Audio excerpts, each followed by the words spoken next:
Welcome to today's episode of Flowmeter Guy, where the currents of wit and wisdom flow as smoothly as the meters we discuss and the people who use them.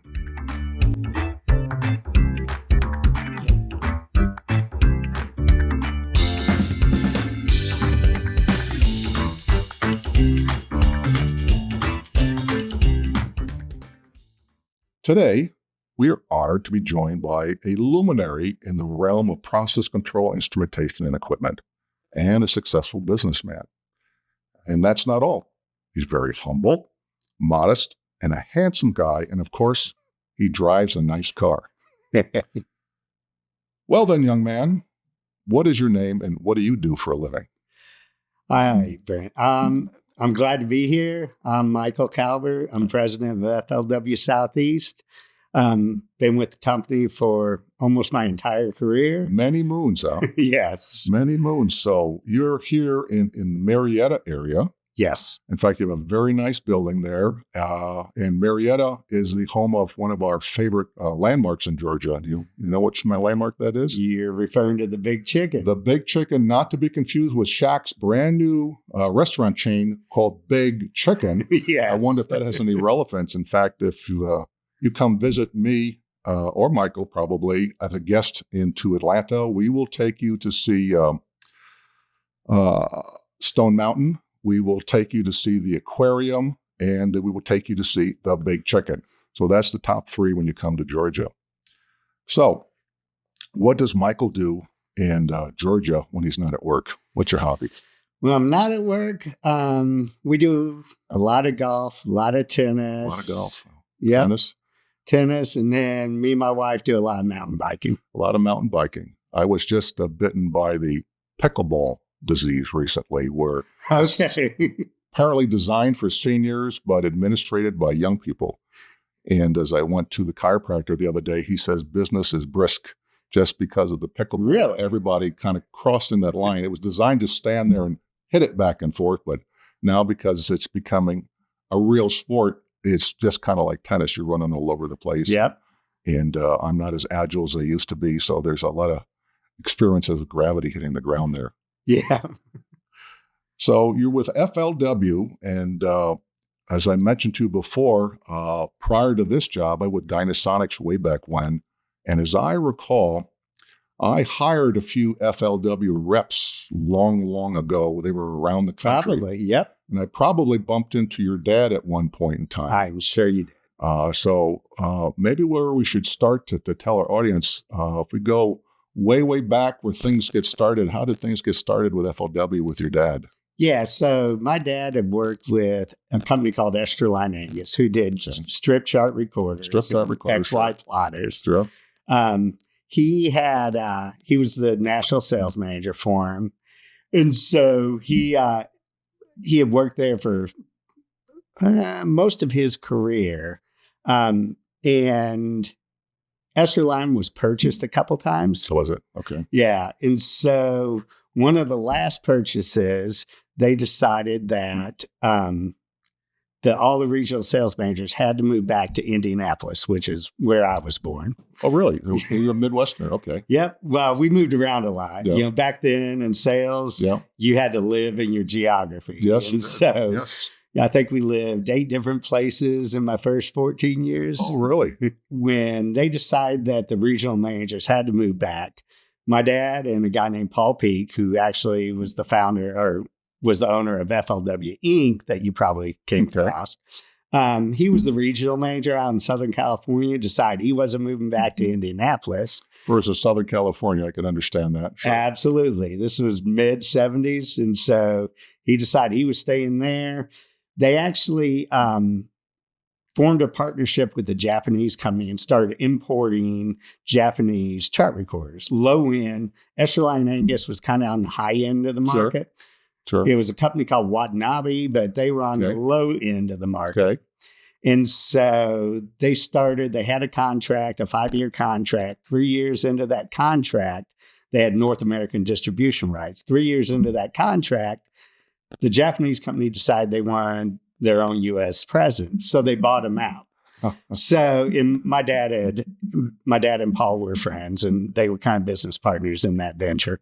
So when they bought him out, Paul had a little bit of cash, not a ton, but a little bit of cash, but no job. Yeah. So he ended up buying the Esterline rep in Southern California, took that over. It was Figure, Lucas, and Wolf, which is where FLW comes from. So he shortened it to FLW. Okay. They were heavy distribution. Newport panel meters had just come out. They were the largest distributor for Newport panel meters. Decided they wanted an East Coast presence. My dad was looking for a change at that time. Yeah. So in 1981, he picked up, moved the family down to Atlanta, and we set up FLW. Wow. Okay. Yeah. So when I said we had moved around a lot, I guess out of all the places we had lived here for like a year and a half, 2 years. And this was our favorite place to live. And we lived in Woodstock at the time. Oh, really? Okay. Yeah, which was very rural. Yeah, at that point in time, sure. But that's why we moved back to here, because he could be anywhere east of the Mississippi. Yeah. So he set up shop. And to this day, I'm amazed. Like, to just pick up and basically have a chart recorder line and a panel meter line and start a rep company. Yeah, that's a lot of panel meters. Yeah. And a lot of chart recorders. But, that was the way, before data loggers, that's everything was recorded on a piece of paper at some point in time. Yeah. Yep. Yeah. The technology has changed dynamically. Yeah. So then over the course of probably 5 years after that, other FLWs, they were usually people that they had an association with one way or another. They were almost like franchises that popped up. So I think at one point there were 8 or 9 different FLWs. Yeah, there were a number of them that I ran into anyways. Yeah, in the early 90s, most of that all went away. All of them are kind of independent at this point.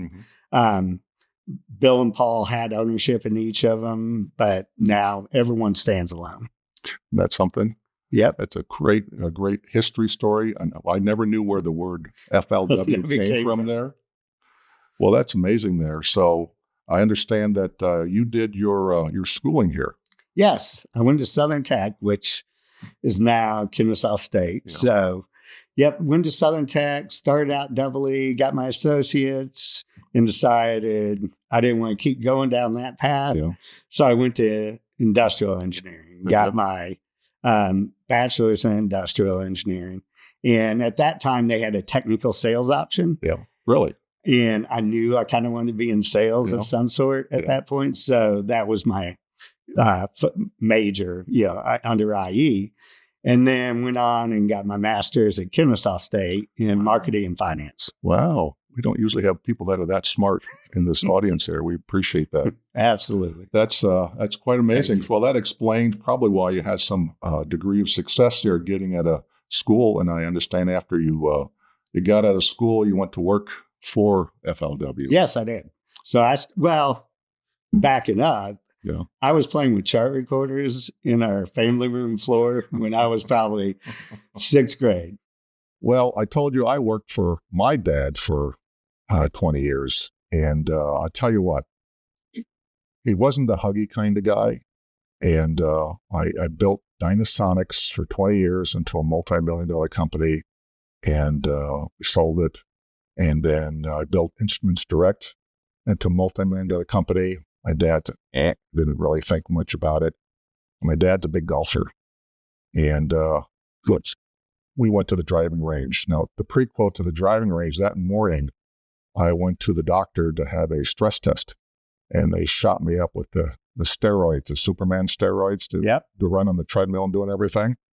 So that afternoon, I was feeling be strong out to the driving range with my dad. And for the first time in my life, I hit a 300-yard drive on drugs.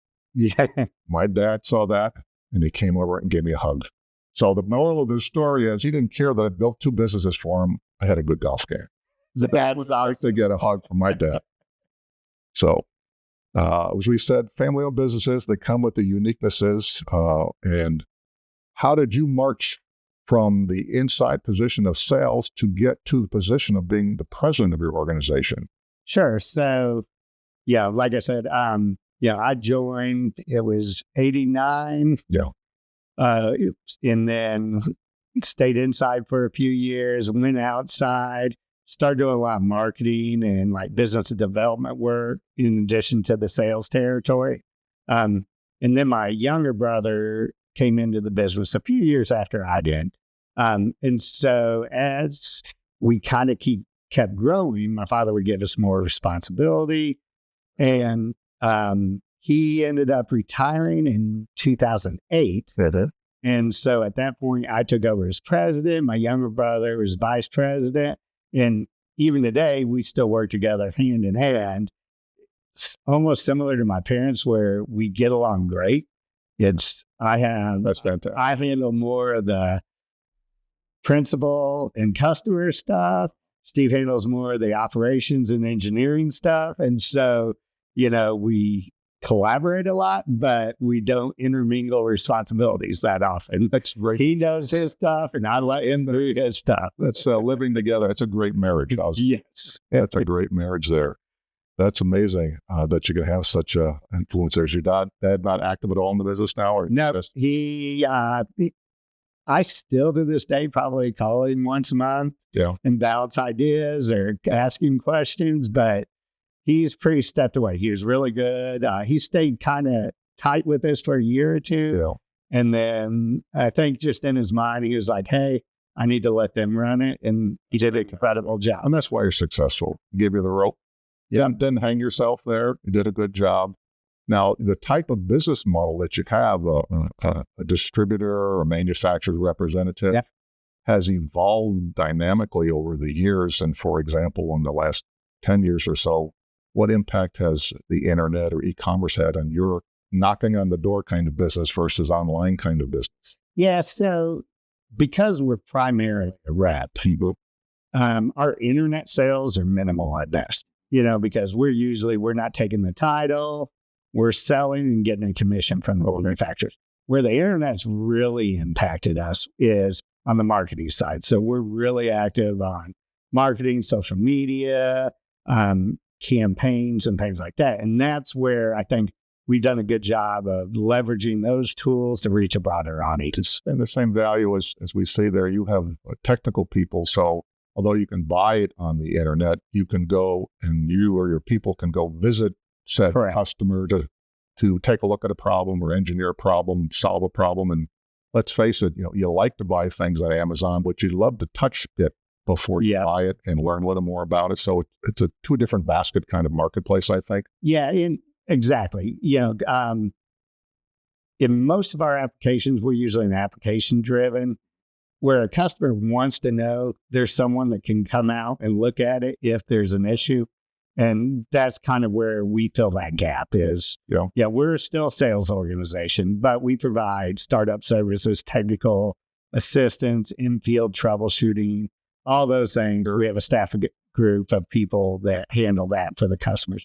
And that really kind of keeps those customers looking to us as opposed to just searching for a product online. And that's the value that the vendor gives you, that responsibility for said kind of region. What kind of region does your office cover? Yeah, so FLW Southeast covers Virginia through Mississippi. So Virginia, Tennessee, and down to Mississippi. How many people now? So we're right at 30 employees right now as FLW Southeast. And then a year and a half ago, almost 2 years ago, we merged with Jasper Engineering out of the Midwest. So under a Pathfinder Corporation. So Pathfinder is a family investment office.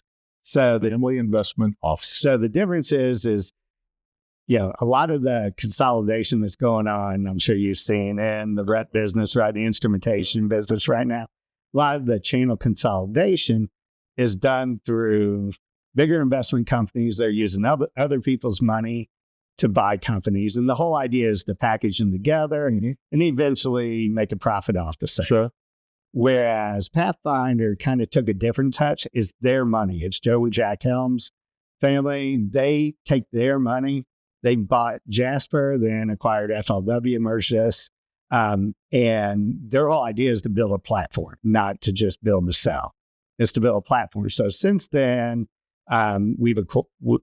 Rytech Enterprises up in the Northeast and Gilson Engineering, both in Pennsylvania over through Ohio, and then also down in Florida, have come into the family, is branded under Vertex Group. So right now, Vertex Group has over 200 employees. Really? Oh, and then the similarity of all the different companies there.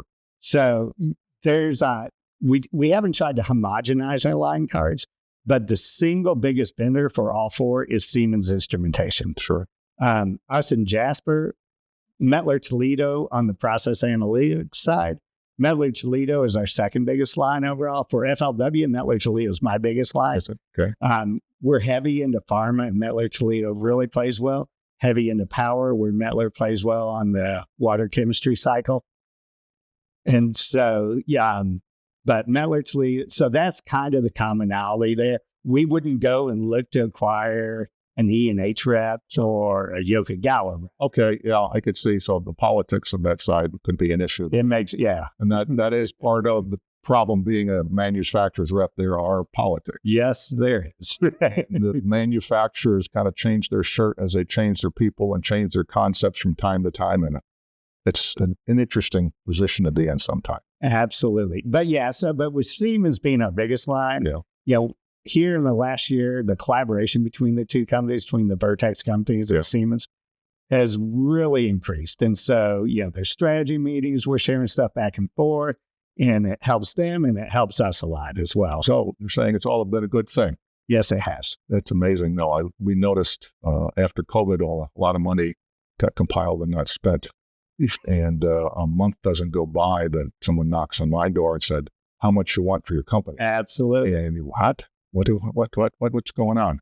I don't know if I have anything worth of value that anybody want to buy, but we get asked all the time, and it really makes a difference in the role of what we do there. So again, you're in the sales business there, and with that, you've been around for a long time. So what is the best project you ever landed, and not necessarily the biggest project, one of the more rewarding projects that you landed?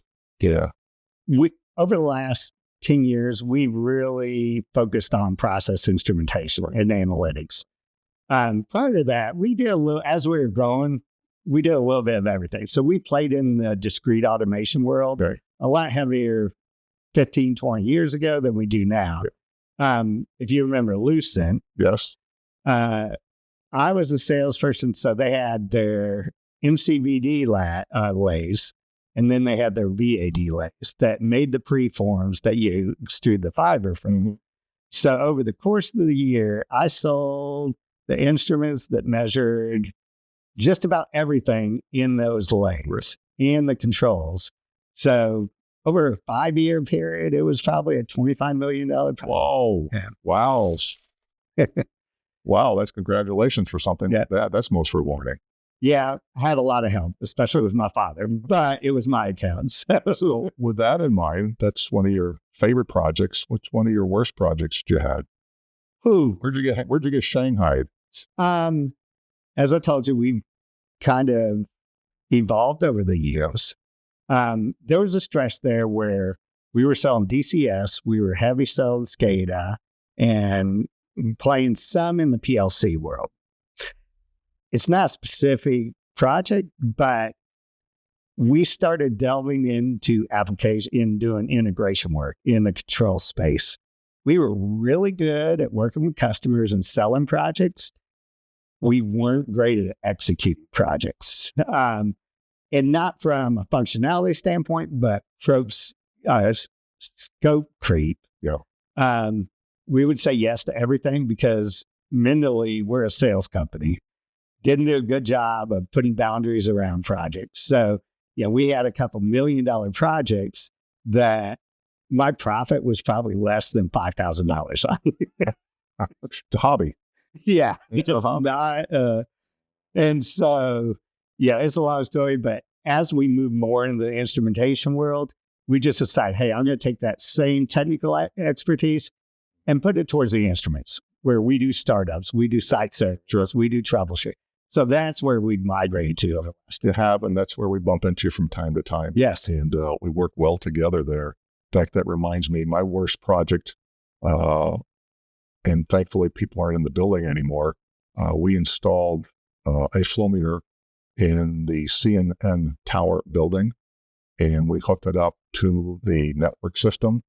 And the meter that we used at that time shut down the CNN network.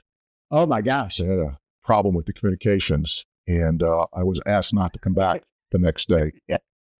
We had to put a different piece of equipment in there. So bad things can happen sometimes at a grandeur scale, and we haven't done any business with them since.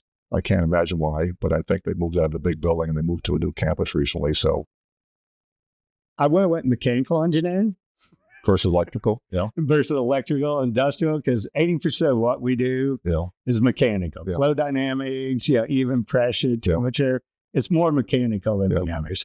And then I would try to stay focused on what we're really good at, and expand on that and put my time and energy there instead of trying to do 4 or 5 different things.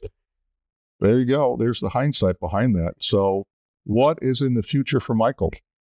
In the short term, I love what I do, and so with Vertex, they're letting me run the company, how I had before. But I also get involved in bigger strategy discussions. And so I'm having a blast right now. So I don't think anytime in the next 5 years, I'll be doing anything different. Still having fun then? Yep. Do you have a bucket list? I just you want to do? At some point after I move on, I want to get into teaching. Right. I'd love to be a high school teacher. And that's something? Yep. Well, you certainly have the audience here. That would be great. Share your knowledge. Yeah, absolutely. Or just interface and, helping people learn and grow, I think is a great thing. And that's kind of what you do right now anyway. Yes. Like old engineers versus high school students there. Well, excellent. Well, thank you very much. If you saw, we'll probably have a blooper reel after this interview today. We've had microphone problems. We've had hurricanes. Well, not hurricanes. We've had tornadoes. We've had thunderstorms and all kinds of things. And yet Michael has come through with glowing colors. We appreciate that. Thank you very much. And thank you for the time coming up to our studios today. Thank you, Brett. All right. It's been a pleasure. Take care. Thanks for tuning into another exciting episode of Flow Meter Guy. Want to catch more episodes? Just follow the playlist link right over here. Remember, we need people like you to make this channel a success. If you've got a story to share or have a recommendation for a future episode, drop us a comment below. We'd love to hear from you. Well then, until next time.